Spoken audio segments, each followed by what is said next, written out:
Bonjour, leitores! Sejam todos muito bem-vindos ao primeiro unboxing do canal. Chegaram alguns livros aqui em casa de editoras e várias comprinhas também, que eu dei de Natal. E aí eu deixei pra abrir com vocês, pra mostrar pra vocês. São livros, a maioria deles, que eu quero colocar no nosso projeto Literatura Francófona. Então vamos lá, vamos ver o que temos.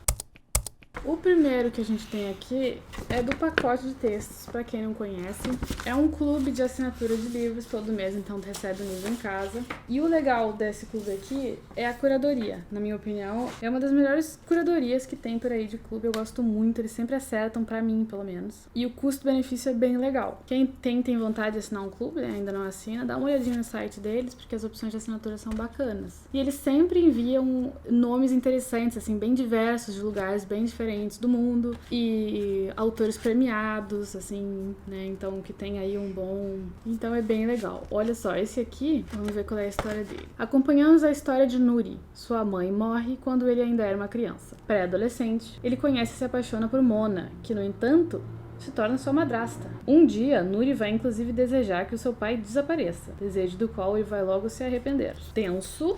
Isham Matar, o autor, ele é líbio-britânico, profundamente marcado pelo desaparecimento de seu pai, um militante que teve que fugir da Líbia na década de 70, por conta do regime ditatorial Muammar Gaddafi. Bacana, entende? Então, ó, Isham Matar, ele é um autor líbio.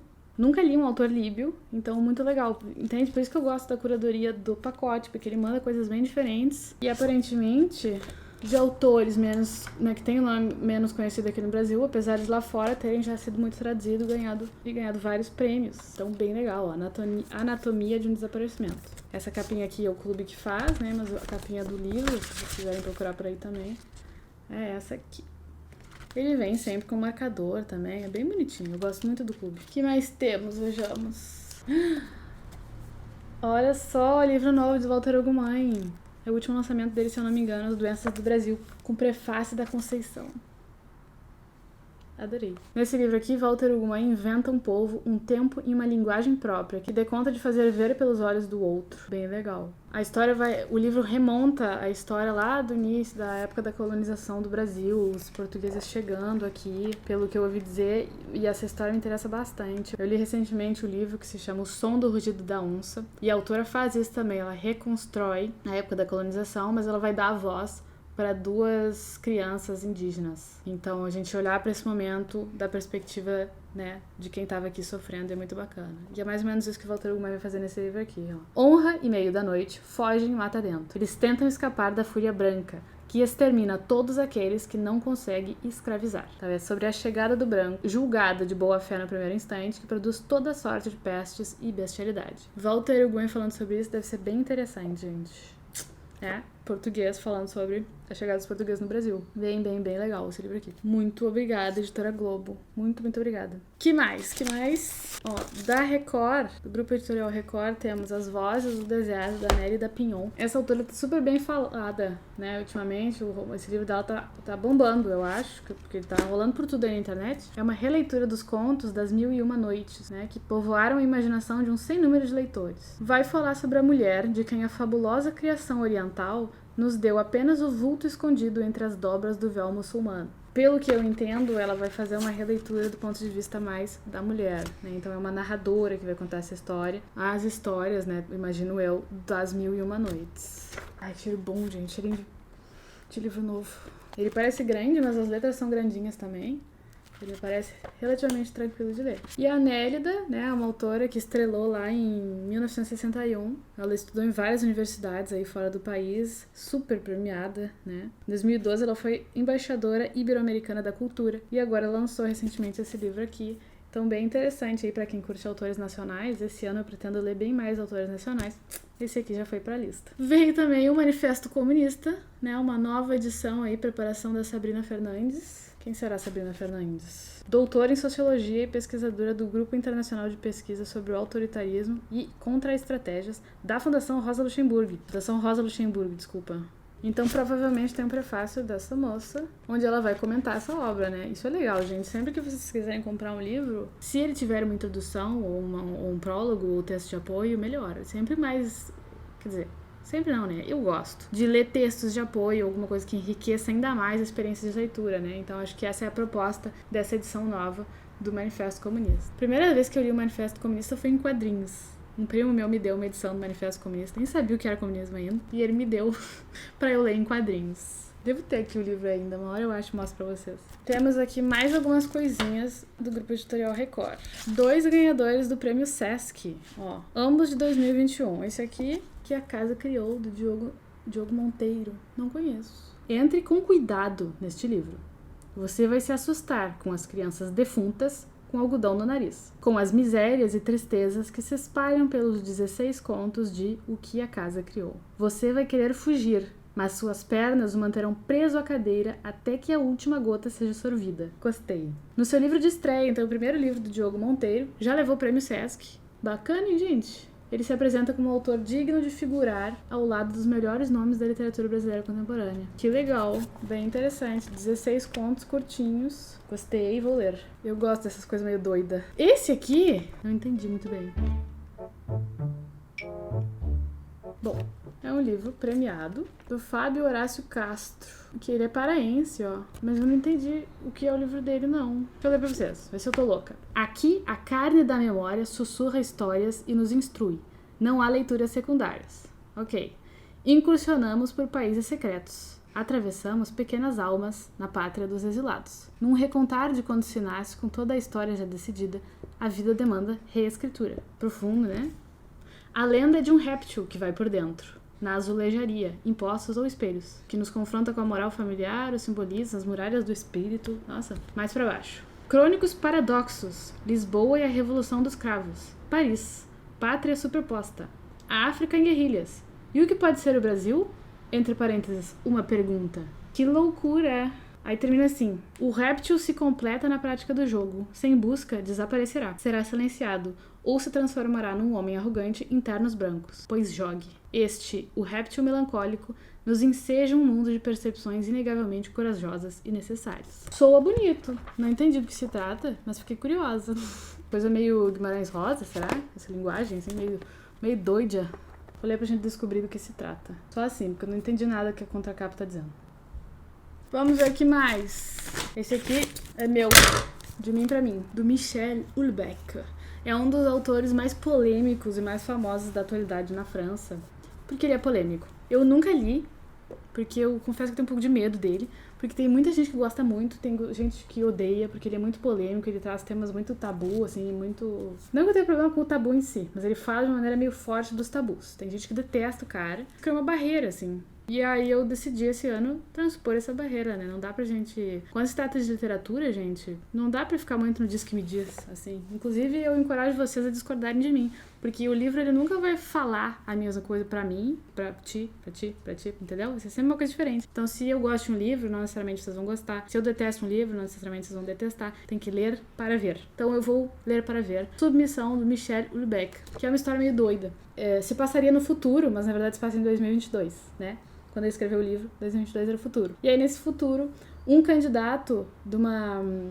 Como é que é? Uma fronte ampla de um partido da fraternidade muçulmana, ele ganha a presidência da França. E aí, esse novo presidente muçulmano, ele é carismático e conciliador. Mas ele começa a fazer várias mudanças sociais, que no início são imperceptíveis, mas que aos poucos vão se tornando dramáticas. Então esse regime ele vai tomar vai dar um pouco de surpresa, né, no público ali na nação francesa, que vai ser obrigado a lidar com uma nova realidade, cujas consequências não são tão desastrosas quanto eles esperariam. Então, assim, o assunto é polêmico, tá? É isso que o autor gosta, na verdade, é isso que ele quer, usar polêmica. Então ele bota um presidente muçulmano na França, onde esse assunto é super, super, super delicado. E aí, não sei o que acontece, veremos. Eu vou ler. Esse livro aqui tá no projeto Literatura Francófona para uns meses lá no final do ano, acho que é novembro. Tá longe, né? Vou lendo outros até lá, mas deste ano não passa, tá? Eu vou ler o Michel Houellebecq pra ver o que eu acho, afinal, deste homem. Esse aqui é mais um que eu comprei pro projeto. É um livrinho bem curtinho, de poemas. Eu comprei essa edição, ele é bem baratinho, eu botei no projeto. Gente, na verdade, o projeto Literatura Francófona, né? Pra quem não conhece, vou deixar o vídeo aqui. A minha vontade é trazer vários outros autores, mas eu tenho que me ater ao que tem tradução no Brasil, senão vocês não conseguem me acompanhar, né? Não todos vocês, eu gostaria que todo mundo pudesse acompanhar. Coloquei o Verlaine, que é um autor que tem vários livros traduzidos aqui no Brasil.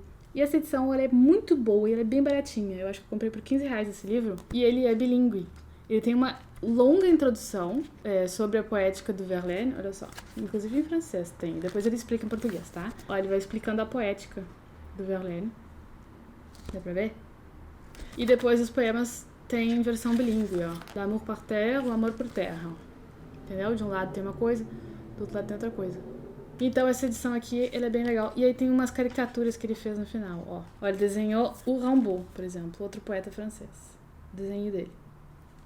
Tá? Então é um livrinho bem pequenininho, bem curtinho, 15 pila, bem completo. Tem introdução, tem os poemas em formato bilíngue, tem desenhos do autor lá no final. Esse livro é bem legal, pra quem tá acompanhando o projeto aí. Vou lê-lo em algum mês lá pra frente, esqueci quando é que é o mês da poesia. Mas vou ler esse livro aqui, e aí indico pra vocês pra lerem comigo. Temos mais um livro aqui da Record, que é o Ulisses. Esse livro aqui, quero saber aqui nos comentários, quem já leu? Quem já leu? Quem não leu? Quem quer ler? Eu li de mentira esse livro, eu li trechos. Na época da faculdade, o problema é que o meu professor é muito chato. Então, ler os trechos do Ulisses foi sofrido. Então, eu tenho uma certa implicância com esse livro. Mas eu sei que é bobagem da minha parte. Porque ele deve ser muito legal, gente, na verdade. Ele conta um dia na vida de um personagem que chama Leopold Bloom. Inclusive, tem um dia que se comemora em Dublin. O Leopold Bloom, tem o Dia do Bloom, alguma coisa assim. Porque esse livro ficou muito famoso e ele é muito revolucionário. O que o Joyce fez foi mais ou menos trazer o fluxo de consciência pra cá, né? Que fluxo de consciência é quando a gente acompanha não o que o personagem tá fazendo, mas o que ele tá pensando. Então o livro inteiro é um dia na vida do Leopold Bloom. Ele tá passeando pela cidade, ele encontra um amigo, depois ele volta pra casa. É isso. O livro, esse cara todo é isso. É um dia na vida do cara. E aí ele vai pensando, o que é muito louco, porque ao mesmo tempo que ele vai vendo as coisas, tá caminhando na rua vendo as coisas, ele vai pensando. Então a gente tem que pegar o ritmo rápido, assim, pra entender o que ele tá vendo, o que ele tá pensando e como é que isso tudo tá estruturado no texto. É uma viagem, é muito louco. Mas é muito original, né? Muito interessante, é um livro muito diferentão esse livro aqui. Um dia eu pretendo ler ele inteiro, com certeza vou ler ele inteiro. Ele diz, inclusive, aqui na contracapa, Ulisses é um livro complexo, não difícil. Ele é complexo exatamente porque ele traz uma coisa muito original, que é esse fluxo de consciência, né? O personagem ali pensando sem parar. Mas ele não é difícil, é difícil de ler em inglês, né? Aí sim é difícil. Essa tradução aqui bonitinha da Record deve ser bem legal de ler. Vejamos o que mais temos. Uma coisa boa para o projeto de literatura francófona, tá? Esse aqui, O Menino Negro, do Camaralé, vai pro nosso mês maio, talvez, não lembro mais, em que a gente vai falar de autobiografias ou autoficções. Uma autoficção é quando o autor se coloca na narrativa para falar das suas memórias. Então é uma coisa meio autobiográfica, tá? Isso é uma autobiografia, eu disse errado, isso é uma autobiografia. A autoficção é quando o autor se coloca no texto, fala das suas memórias, mas ele também vai misturar elementos ficcionais. Então, muito que está ali é verdade, mas nem tudo do que está ali é verdade. Isso é uma autoficção. E O Menino Negro, do Camaralé, vai se inserir nessa categoria. Mas então eu vou ler O Menino Negro, que narra a infância e a adolescência de um garoto comum, mas ao mesmo tempo muito diferente. E o livro então se passa na Guiné, onde o autor nasceu, né, o Camaralé, que ele vai ser então esse menino que a gente vai acompanhar na infância e na adolescência. Onde também a gente vai ver, são várias as Áfricas que hoje começamos a conhecer. E essa, contada com tanta sensibilidade pelo Camará, é daquelas que não se esquece jamais. Esse livro tá na minha lista há um tempão, então eu vou aproveitar para ler esse ano com vocês no projeto. Já ouvi falar coisas maravilhosas, esse livro é para ser lindíssimo, então cheiroso também. Estou animada. Esse aqui eu não coloquei no projeto, eu acho. Eu comprei de louca, mas bom.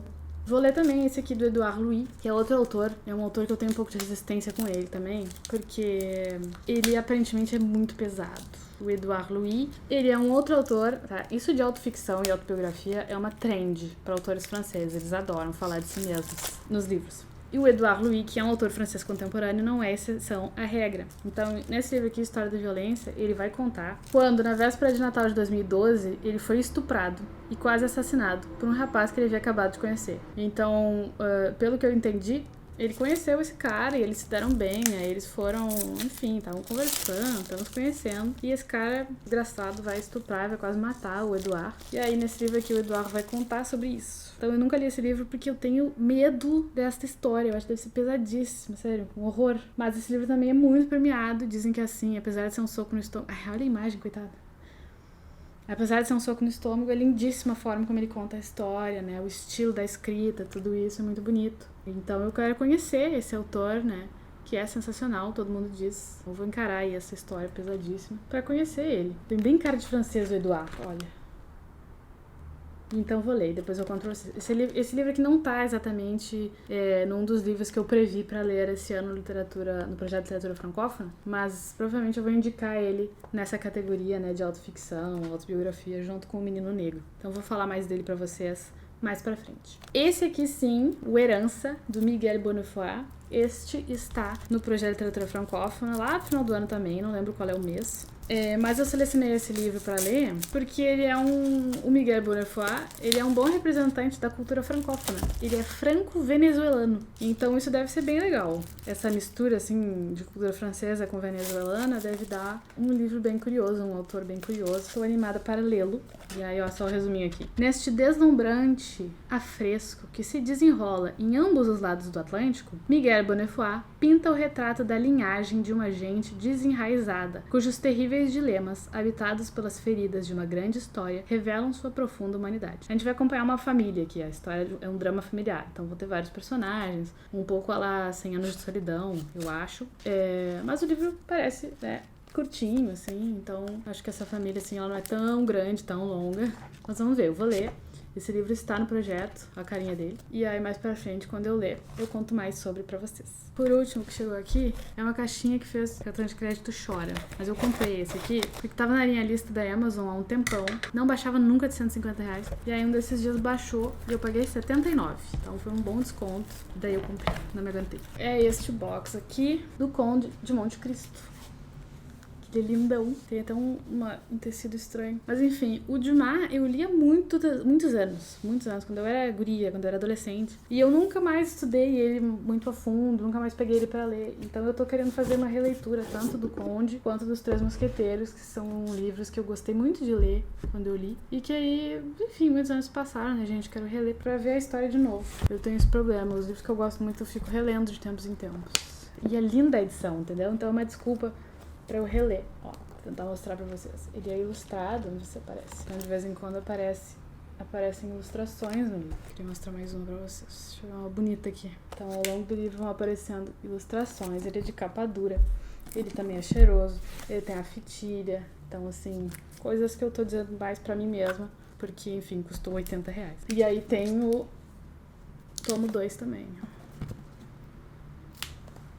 É bonitona essa edição. Também tem, ó, viu? As ilustrações, a fitilha, tem vários textos de apoio, vários textos introdutórios. A edição é comentada e ilustrada. Então é isso aqui que me interessou, na verdade. Por isso que eu comprei o box. Que normalmente eu prefiro o livro pocket. Dá pra botar na bolsa e ler em qualquer lugar. Mas esse aqui tá bonitão demais, né? E aí fica lindo na estante. Então é isso, gente, uma pilha de novos livros. Me contem aqui nos comentários se vocês já leram algum, se algum deles interessou. Se vocês vão ler algum desses comigo no projeto de literatura francófona, me contem aqui nos comentários pra gente conversar, ok? Bisu e até a próxima!